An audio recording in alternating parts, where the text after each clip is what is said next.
오늘 우리에게 주시는 하나님 말씀은 요한복음 12장 27절에서부터 33절까지 말씀입니다. 지금 내 마음이 괴로우니 무슨 말을 하리요? 아버지여, 나를 구원하여 이 때를 면하게 하여 주옵소서. 그러나 내가 이를 위하여 이 때에 왔나이다.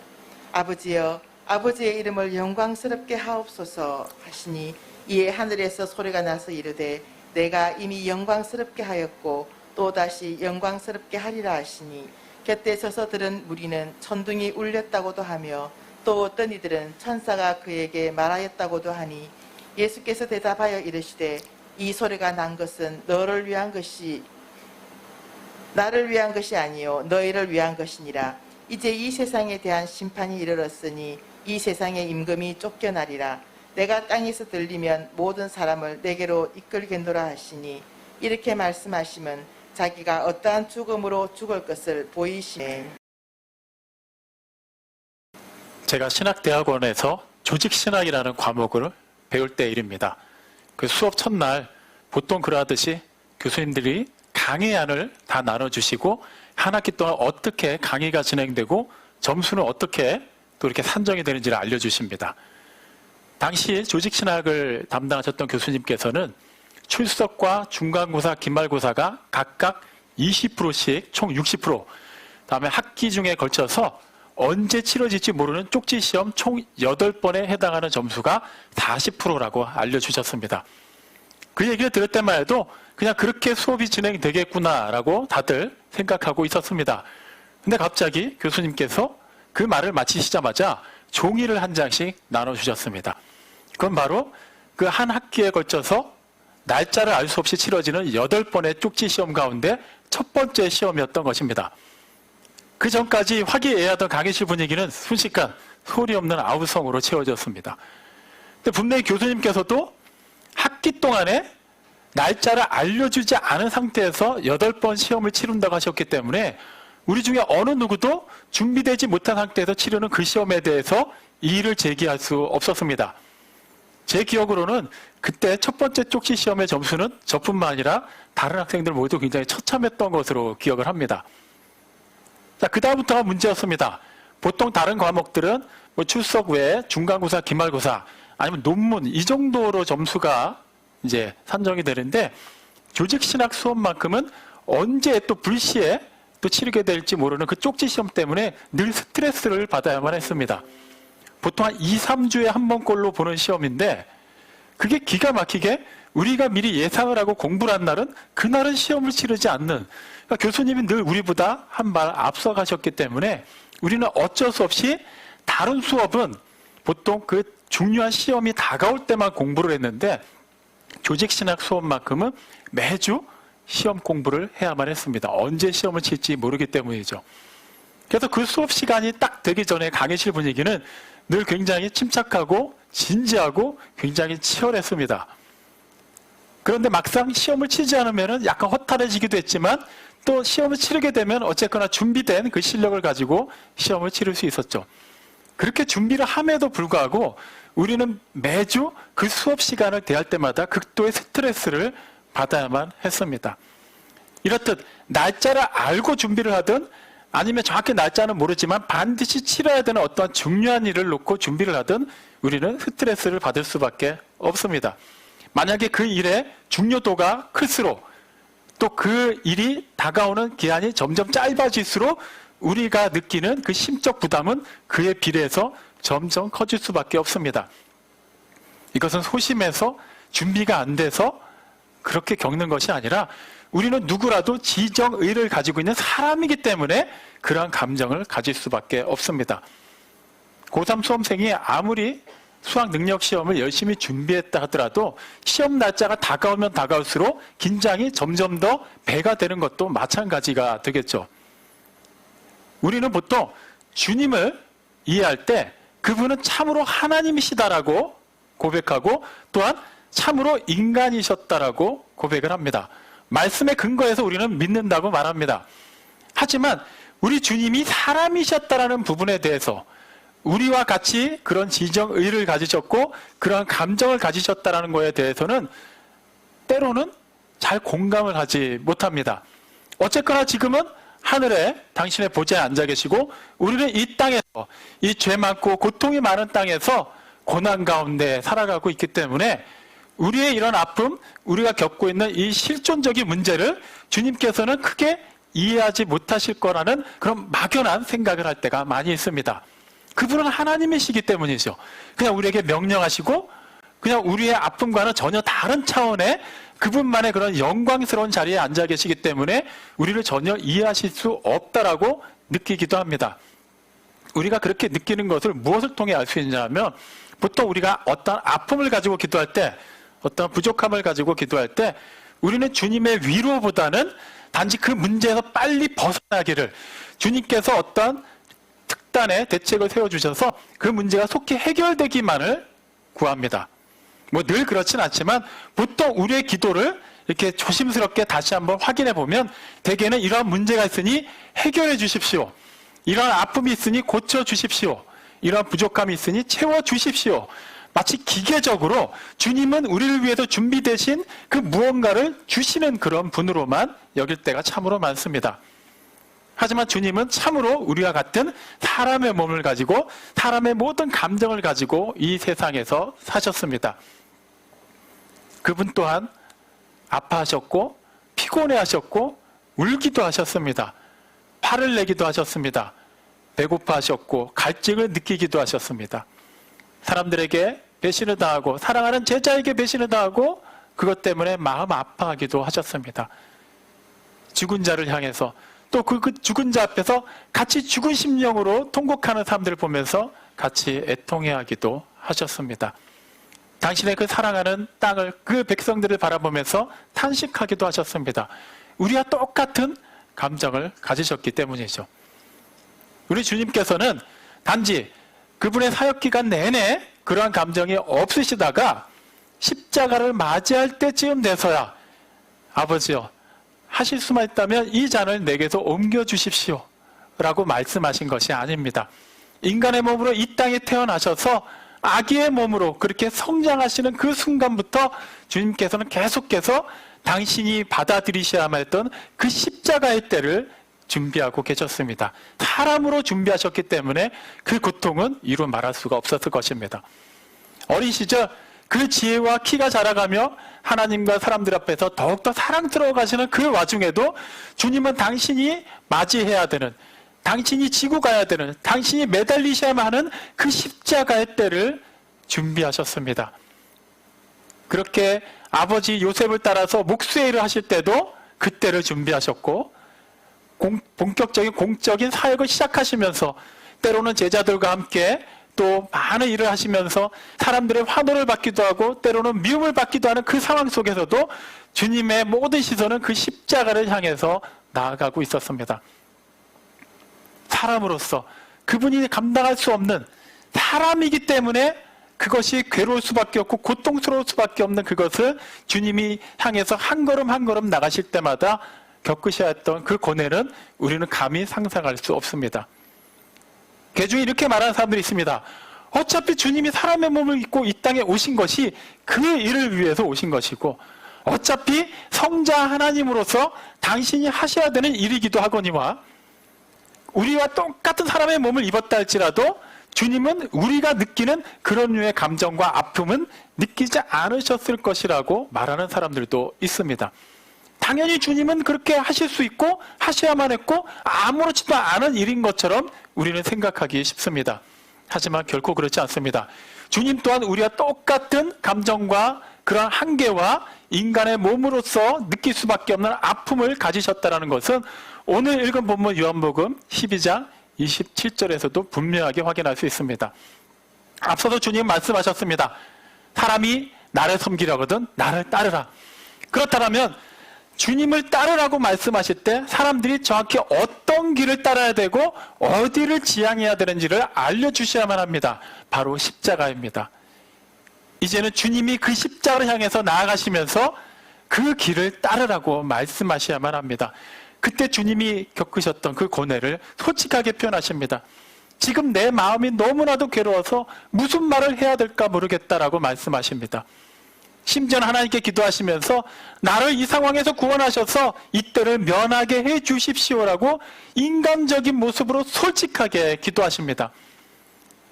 교회 역사를 보면 많은 순교자들이 그 죽음의 상황, 그 고통의 상황에서 전혀 개의치 않고 담대하게 죽음을 맞이했던 그 상황들을 우리는 알고 있습니다. 그런데 성자 하나님이 단지 인간의 몸을 입으셨다는 이유만으로 그렇게 두려워하셨다? 선뜻 이해가 되지 않을 수 있습니다. 하지만 그것이야말로 우리 주님이 우리와 똑같은 사람이라는 것을 그 어떠한 것보다도 정확하게 알려주는 증거이기 때문에 우리는 오히려 그 상황으로 말미암아 의심하고 의아하게 생각하기보다 위로를 받을 수 있습니다. 처음에 말씀드렸던 것처럼 주님은 지금 하늘 위에 계신다고 우리는 막연하게 생각하기 때문에 주님께 기도할 때 주님의 위로보다는 어떤 문제 해결만을 위해서 구할 때가 참으로 많습니다. 하지만 주님이 우리와 똑같이 가난하셨고 아프셨고 속상하셨고 배신당하셨고 억울한 일 가운데서 아무도 자신의 편이 되어주지 않으셨었고 심지어 아무 죄가 없으신데도 불구하고 우리의 죄를, 이 세상의 모든 죄를 다 짊어지고 십자가에 달려 죽으셔야만 했습니다. 우리 지금까지 살아오면서 작은 오해 하나만 생겨도 나에 관한 어떤 오해가 생기거나 나의 명예가 조금만 실추되는 일이 있어도 우리는 분해서 잠을 자지 못합니다. 그런데 우리 주님께서는 어떠한 잘못도 없으신 완전하고 의로우신 성자 하나님이신데도 불구하고 당신의 모든 영광을 다 포기하시고 종의 자세로 낮게 이 땅에 오셔서 세상의 모든 죄를 다 짊어지셔야만 했습니다. 그 극한의 짐의 무게와 그 고통과 그 괴로움을 우리는 감히 상상할 수 없습니다. 그리고 그것은 영원전부터 단 한 번도 분리된 적이 없었던 삼위일체 하나님의 그 한 위격으로서 완벽하게 분리가 되는 사건이기도 합니다. 우린 또한 이걸 너무 쉽게 얘기합니다. 어차피 3일 후면은 다시 부활하시고 하나님과 영원히 함께 하실 텐데 그걸 이미 알고 오신 주님이 굳이 그것 때문에 괴로워하실까? 이미 결과를 다 알고 있는데 두려워하실 필요가 있었을까? 한 번도 분리된 적이 없었던 삼위일체 하나님이 분리가 되는 사건은 쉽게 말하면 우리의 지금 몸이 생살이 완전히 반으로 쪼개지는 것과 같은 일이라고 생각하면 됩니다. 사실 그것과는 차원이 다른 얘기입니다. 실제 우리에게 그런 일이 지금 당장 닥친다고 하면 어느 누가 두려워하지 않고 어느 누가 괴로워하지 않겠습니까? 사람이기 때문에 주님은 그 일을 힘들게 받아들이셔야만 했습니다. 우리의 아픔을 아시고 우리가 지고 가야 되는 그 모든 것을 주님이 담당하셨기 때문에 그 일로 말미암아 우리는 은혜를 받고 위로를 받을 수 있습니다. 주님이 우리를 이해하실 수 있다는 것을 알기 때문입니다.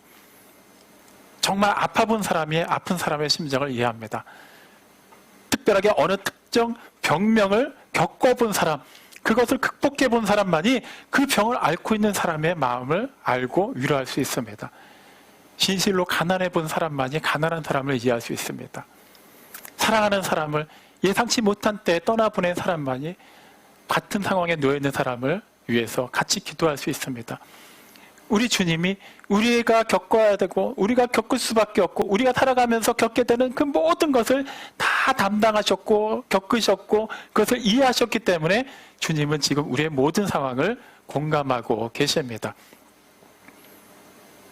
이 사실을 알고 있다면 우리는 당연히 기도할 때 이제는 우리의 기도 내용이 바뀌어야만 할 것입니다. 주님, 이런 문제가 있습니다. 이 문제를 해결해 주십시오. 이 장애물을 옮겨 주십시오가 아니라 주님, 내가 지금 많이 아픕니다. 내가 지금 많이 괴롭습니다. 내가 심히 배가 고픕니다. 주님, 나를 불쌍히만 여겨 주십시오. 우리 주님의 위로가 있을 것입니다. 반드시 극복할 수 있는 힘을 주실 것입니다.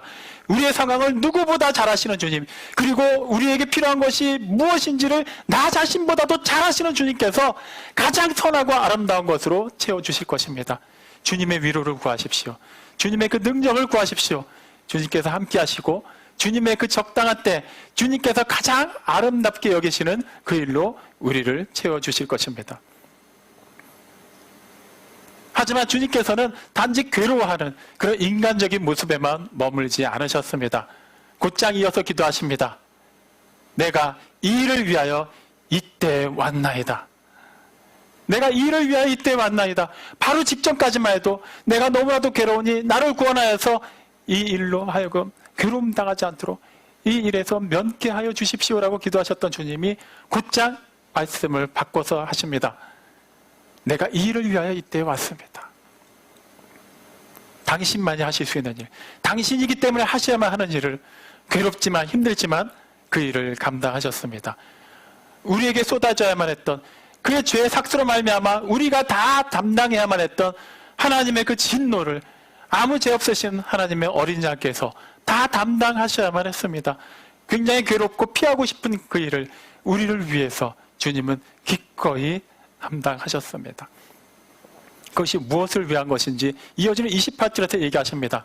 아버지여, 아버지의 이름을 영광스럽게 하옵소서. 주님은 당신이 하셔야 되는 그 일, 당신이 받아들이셔야 하는 그 십자가 사건, 그리고 그 십자가를 받아들여야 하는 때를, 그 모든 것을 하나님의 영광을 위한 것이라고 말씀하십니다. 그렇다면 이것이 구체적으로 무엇을 의미하는 것일까요?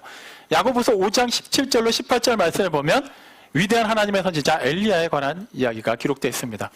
그가 간절히 기도하자 땅에 3년 6개월 동안 비가 내리지 않았습니다. 그리고 다시 그가 기도하자 비가 내리고 땅이 열매를 맺게 되었습니다. 이 본문의 이 내용만 보고 살펴보면 엘리야는 참으로 기도의 사람이었고 위대한 하나님의 사람이었다라고 정의할 수 있습니다. 하지만 본문이 좀 더 주목해서 보는 것은 엘리야도 우리와 성정이 같은 사람이었다는 것을 주목하고 있습니다.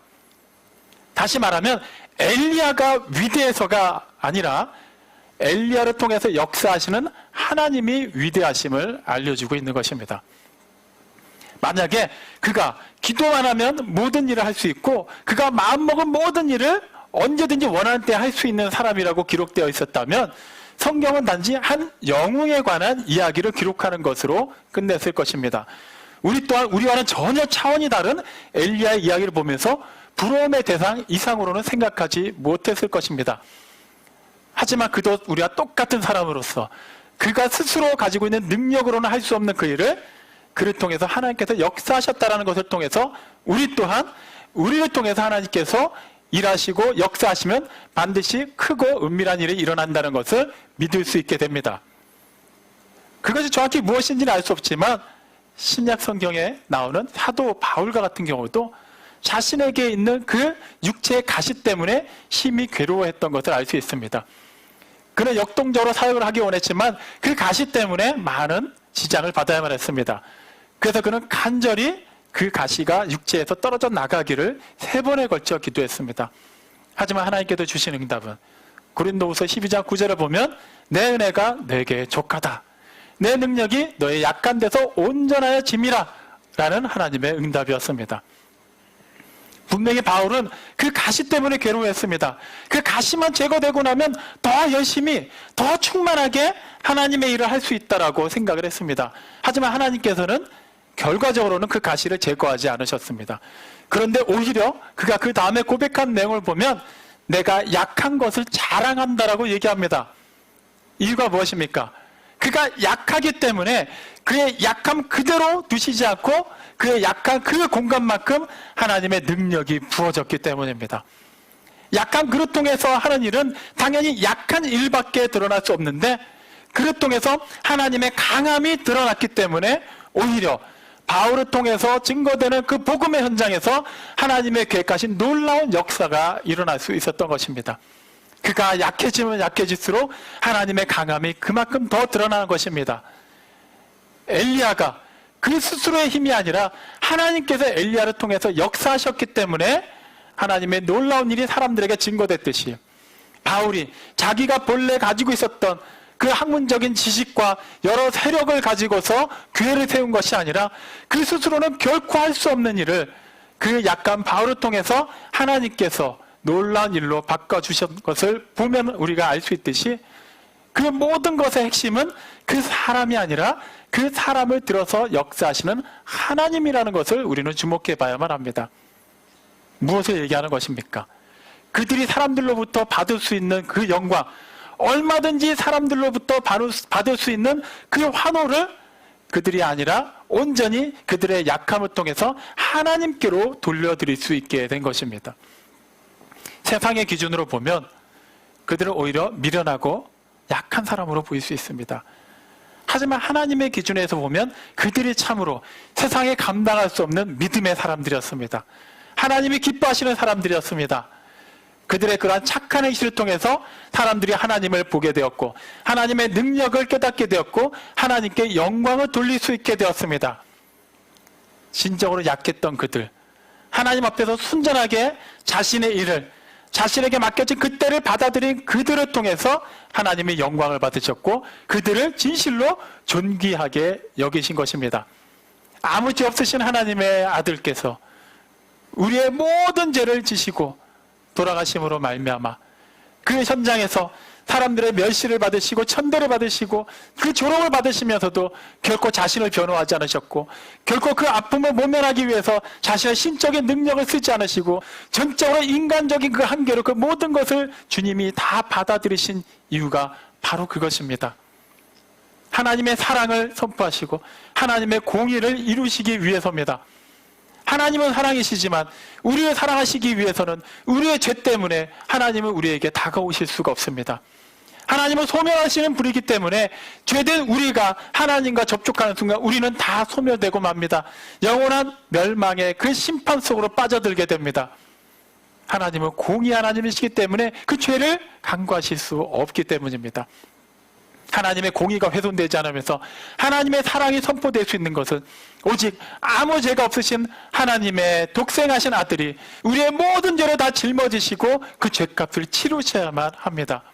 주님께서 그렇게 하심으로 만약에 주님이 이 땅에서 사역하시는 동안에 당시 사람들이 원했던 것처럼 그들이 원하는 그런 정치적인 독립을 이뤄주시고 경제적인 부흥을 이뤄주셨다면 분명히 사람들은 그 모든 영광을 사람의 몸으로 오신 예수께로 돌렸을 것입니다. 하나님을 보지 못했을 것입니다. 인간 예수만을 보면서 그들의 소원이 계속해서 이루어지기만을 바라고 구했을 것입니다. 하지만 주님은 그 모든 상황에서 자신에게 향할 수 있는 어떤 불빛 하나도 취하지 않으셨습니다. 온전히 자신을 통해서 하나님만이 영광 받으시도록 하나님의 공의가 선포되고 하나님의 사랑이 실현되도록 당신의 모든 것을 다 포기하고 내어주셨습니다. 그렇게 우리를 구원하셨고 그렇게 하나님께 영광을 돌리셨고 그렇게 세상에 하나님께로 나아갈 수 있는 생명의 길을 놓아주신 것입니다. 주님께서는 당신이 하셔야 되는 일을 하셨고 또한 당신을 따라서 하나님께서 주신 그 사명을 살아야 되는 사람들에게 그 삶으로 본을 보여주시기 위해 몸소 그 아픔을 다 감당하셔야만 했습니다. 우리는 이 사실을 결코 가볍게 여겨서는 안 됩니다. 주님이 약해지심으로 그 약한 모습을 전혀 부끄러워하지 않으시고 개의치 않으시고 드러내시고 그 삶을 살아내시고 그 약한 상황 속에서 그 극한의 고통을 다 받아내심으로 말미암아 하나님의 그 신령한 은혜와 사랑을 선포하셨습니다. 많은 성경에 기록된 믿음의 사람들의 삶도 마찬가지였습니다. 그들 또한 우리와 같은 사람이기 때문에 약점들이 있었습니다. 실수하기도 했습니다. 그럼에도 불구하고 그들은 넘어질 때마다 자신의 그 약한 상태 그대로 머물지 않고 그들을 일으켜 세우시는 하나님의 그 도우심에 의지하여서 일어났고 당신의 그 약함이 자신의 그 약함이 하나님의 영광을 가리지 않도록 하나님만이 온전히 드러나도록 주어진 그 삶을 주어진 그 때를 믿음으로 받아들였습니다. 그리고 하나님께서는 그 삶을 지금 우리에게 말씀하고 계십니다. 하나님께서 이미 영광스럽게 하셨고 영광스럽게 하실 것이라고 말씀하셨을 때 그 자리에 있었던 사람들은 그 소리를 듣고 분별하지 못했습니다. 천둥 소리라고 하는 사람이 있었는가 하면 천사가 주님의 기도에 반응한 것이라고 얘기하는 사람들이 있었습니다. 그들은 깨닫지 못했지만 주님은 말씀하십니다. 이것은 나를 위한 것이 아니라 너희를 위한 것이다. 무엇입니까? 이제는 우리가 주님께서 몸소 보여주신 하나님께 영광을 돌리는 삶을 살아야 됨을 알려주신 것입니다. 지금 바이러스로 인해서 우리는 많은 어려움 가운데서 살아가고 있습니다. 분명히 기존과는 다른 삶을 살고 있습니다. 하지만 우리가 부인할 수 없는 것은 우리의 일상생활은 여전히 그대로 진행되고 있다는 것입니다. 마스크를 써야만 하고 사회적 거리를 둬야만 하지만 우리가 먹고 살기 위해서 해야 되는 모든 일은 그 이전이나 지금 이 순간이나 우리는 전혀 차별을 두지 않고 행하고 있습니다. 살아야 되기 때문입니다. 그런데 하나님을 예배하는 일만큼은 우리는 이상하게 이 바이러스 이전과 대비해서 지극히 소극적인 사람들로 변해가고 있습니다. 그 이유도 명확합니다. 사실 예배를 대면 예배를 드리든 온라인 예배를 드리든 그 주일날 다른 일을 하든 우리가 먹고 사는 데는 크게 지장이 없기 때문입니다. 저는 지금 대면 예배를 드려야 되느냐 온라인 예배를 드려야 되느냐를 얘기하는 게 아닙니다. 우리가 기존보다 더 약해질 수밖에 없는 상황, 실제 약간 그 상태에서 그 한계의 상황에서 어쩔 수 없이 그것을 극복하지 못해서 힘들게 살 수밖에 없는 이 상황이 오히려 우리의 그 약함이 강하게 드러나면 드러날수록 그만큼 하나님의 능력이 더욱더 부어지고 하나님의 살아계심이 더욱더 극대화돼서 증거될 수밖에 없는 이때를 왜 우리는 그전보다 더 의기소침하게 살 수밖에 없는지를 돌아보자는 것입니다. 우리는 지금 우리 자신의 모습을 살펴봐야만 합니다. 주님께서 친히 그 약한 상태를 그대로 솔직하게 인정하시면서 하지만 그 약함을 받아들이시고 그 약함을 통해서 하나님의 영광이 드러나기를 바라시는 그 말씀과 그 삶을 통해서 우리의 지금 삶이 어디를 지향하고 있는지를 살펴봐야만 합니다. 우리 도대체 무엇 때문에 그렇게 애쓰고 수고하며 살고 있습니까? 왜 그렇게 건강을 챙깁니까? 왜 그렇게 열심히 돈을 벌고 있습니까? 왜 지식을 쌓고 있습니까? 무엇을 위해서? 어떤 때를 위해서입니까? 우리가 살아있는 이때는 나 자신만을 위한, 우리만을 위한 때를 살고 있는 것이 아니면 우리가 있기 때문입니다. 당장은 내가 번 돈으로 내가 먹고 사는 것이고 내 가족의 평안한 삶을 위해서 사는 것 같지만 이 잠시 잠깐의 삶을 위해서 우리는 자칫 영원한 하나님의 시간을 놓치고 있지는 않은지를 다시 한번 살펴봐야만 합니다. 주님께서는 이 땅에 사시는 동안에 당신이 사람의 몸을 입고 계시는 동안에 하셔야 되는 그 일에 집중하셨습니다. 하지만 그 일만을 위해 사시지 않고 하나님께서 예정하신, 하나님께서 이끌어가신 영원한 그 시간을 준비하면서 매 순간 그때를 살아내셨습니다. 그리고 그 영원한 시간으로 우리를 초대하셨습니다. 나를 따르라고 말씀하셨습니다. 우리 또한 지금 이때를 살고 당장 오늘 하루 먹고 살기 위해서 사는 것도 중요하지만 이 하루하루가 그 영원한 시간을 위한 준비가 되는 것을 결코 소홀히 여겨서는 안 될 것입니다. 우리에게 오늘이 있기까지 기존에 수많은 준비가 있었고 수많은 일들이 있었습니다. 그래서 과연 우리가 준비했던 그 일들이 오늘을 위해서 어떠한 결실을 맺고 있습니까? 지금 당장 이 시간으로 제안해 보겠습니다. 우리는 지금 예배를 드리고 있습니다. 오늘 드려지는 이 예배를 위해서 우리는 어떤 마음가짐으로 기도하였습니까? 지금 어떤 마음으로 이 자리에 나와서 예배드리고 어떤 심정으로 지금 각 처소에서 온라인으로 예배에 참석하고 있습니까? 예배를 드리느냐 안 드리느냐가 핵심이 아닙니다. 우리는 지금 이때를, 지금 이 일을 누구 앞에서 무엇을 위해서 하고 있는지를 다시 한번 생각해 봐야만 합니다. 오늘은 포에마 우리 교회가 세워진 지 정확히 2년이 채워지는 날입니다. 다음 주일이면 2주년 감사 예배를 드리는 날이기도 합니다.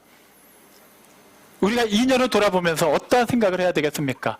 벌써 2년이 흘러갔고 그동안에 어떠한 일이 있었고 어떠한 모임이 있었고 어떠한 성도들의 그런 이동이 있었고 교회의 세력은 얼마나 커졌고 재정의 정도는 얼마나 늘어났고 그런 것을 판단해야만 되겠습니까? 아닙니다. 이제는 우리가 믿음의 눈을 열어서 정말로 우리가 살펴봐야 되는 것이 무엇인지를 더욱더 진지하게 고민해 봐야 될 때입니다. 우리는 말 그대로 하나님의 작품으로 부름받았습니다. 창조주 하나님께서 피조물인 우리 각 사람을 그리스도 예수 안에서 각 지체로 불러주셔서 한 몸이 되게 하셨습니다. 성도라 부르시고 그 거룩한 모임을 교회라고 불러주셨습니다. 우리는 교회라고 얘기합니다. 그렇다면 우리를 통해서 창조주 하나님의 그 손길과 그 호흡과 그 놀라운 그 창조의 섭리가 얼마나 드러났습니까? 각자 맡겨진 그 지체의 역할을 우리는 하나님 앞에서 얼마나 진실되게 성실하게 행해 왔습니까? 주님께서 말씀하시는 그 말씀을 우리는 듣고 따른다고 하면서 진실로 주님께서 이끄시는 그 길을 따라갔습니까? 아니면 듣기는 듣되 내가 보기에 선하다고 여겨지는 그 길을 갔습니까? 누구든지 그리스도 안에 있으면 새로운 피조물입니다. 그리스도 안에 있으면 새로운 피조물입니다. 우리가 보라 새 것이 되었다라고 얘기할 수 있을 때는 그 가장 절대적인 전제 조건은 우리가 그리스도 안에서 주님의 그 시간을 살아내고 주님의 그 때를 받아들이고 주님께서 그 상황에 맡겨주신 그 일을 할 때만 할 수 있는 고백입니다. 우리가 각자 원하는 그 길을 가는 것은 다 양같이 각기 그릇된 길로 가는 것에 불과합니다. 그 이유는 간단합니다. 내가 보기에 그 길이 옳게 여겨지기 때문입니다. 하지만 그 길은 결코 옳은 길이 아닙니다. 주님을 떠난 상태에서 우리가 할 수 있는 것은 주님의 그 생명의 빛을 떠나서 우리가 구할 수 있는 것은 어둠이요, 죄요, 사망이기 때문에 우리는 결코 어떠한 것을 한다 할지라도 그것은 죄를 더할 뿐 하나님의 영광에 이를 수가 없습니다. 온전히 주님께서 놔주신 그 생명의 길을 갈 때, 주님께서 맡겨주신 그 일을 할 때, 주님께서 허락하신 그 때를 진실되게 말씀을 따라 살아낼 때에만 우리는 진실로 하나님의 작품으로서 그 가치를 드러낼 수 있게 될 것입니다. 사랑하는 성도 여러분, 우리는 분명히 성도로 부름받았습니다. 하나님께서 우리에게 그 정한 때를 주시고 그 정한 일을 주신 것은 우리가 생각하는 것처럼 그렇게 너무나도 거창한 십자가여만 하는 것은 아닙니다. 우리가 져야 되는 십자가, 우리 기준으로 생각하면 절대 질 수 없습니다. 주님이 인간의 몸으로 그 나약한 상태에서 그 고뇌 가운데 지셨기 때문에 우리도 질 수 있습니다. 주님이 아무런 고통도 없이 아무런 감정도 없이 그걸 지고 가시면서 우리 보고 따르라고 했다면 저부터도 그 십자가는 질 수가 없습니다. 그 고통을, 그 괴로움을, 그 저주를, 그 조롱을 나는 감당할 수가 없습니다. 하지만 주님은 감당하셨고 우리에게 감당할 수 있는 힘을 주셨습니다. 우리는 주님께서 주시는 그 힘으로 그것을 감당할 수 있습니다. 주님께서 이끌어 주시는 그 길을 갈 수 있습니다. 우리에게 맡겨주신 그 일을, 그 때를 소홀히 여기지 마십시오. 당장 우리 각자가 지금 호흡하고 있는 이 순간이 바로 이 때입니다. 이 때를 위해서 우리가 부름받았습니다. 이 때가 있기 위해서 우리가 그동안 준비가 되어 온 것입니다. 그리고 이 때가 매 순간이 하나님의 그 말씀과 은혜 안에서 계속해서 하나님의 일로 새로워질 때 우리는 주님께서 예비하신 그 영원한 때를 궁극적으로 맞이하게 될 것입니다. 지금 이때 우리는 무엇을 하고 있습니까? 이때가 되기까지 무엇을 준비해 왔습니까? 더 이상 회한의 눈물을 흘리는 것에 머물러서는 안 됩니다. 이제부터라도 이 때를, 그 매 순간의 때를 주님께서 맡겨주신 그 삶을 사명으로 받아들이고 살아내십시오. 각자의 삶에서, 가정에서, 사랑하는 사람들 사이에서, 일터에서, 만남 속에서 각자에게 주어진 그 십자가를 지십시오. 그 십자가를 애써 깎아서 만들어서 보기 좋게 나에게 목걸이로 귀걸이로 착용하려 하지 말고 나에게 허락된 그 십자가, 내가 져야만 하고 내가 매달려야 되는 그 십자가를 지는데 주저하지 마십시오. 주님께서 그 뜻 안에서 우리로 하여금 감당할 수 있도록 허락하신 것입니다. 우리에게 허락하신 그때가 참으로 주님의 은혜로만 충만해지기를 원합니다. 그렇게 주님을 기쁘시게 하고 주님께서 허락하신 때를 살아내고 하나님으로부터 존귀 여김을 받는 우리 모두가 되기를 주님의 이름으로 축원합니다. 아멘.